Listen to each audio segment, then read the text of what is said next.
हैदराबाद सोलापूर महामार्गावरील बोरामणी नाका परिसरात आज शुक्रवारी 27 मार्च रोजी सकाळी एक काळजाचा थरकाप उडवणारा अपघात घडला।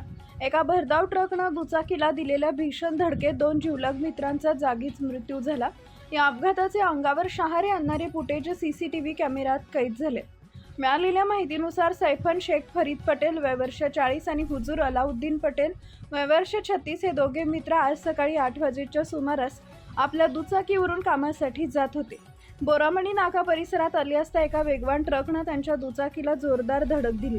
धडक इतकी भीषण होती की दोघेही जागीच फेकले गेले आणि ट्रकच्या चाकाखाली आल्यानं त्यांचा जागीच अंत झाला।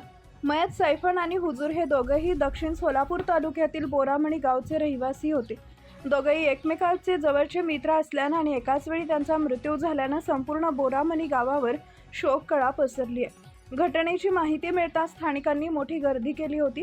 अपघाताची ही सर्व घटना परिसरातील सीसीटीव्ही कॅमेऱ्यात कैद झाली आहे, ज्यामध्ये ट्रकनं दुचाकीला कशा प्रकारे धडक दिली हे स्पष्ट दिसतंय।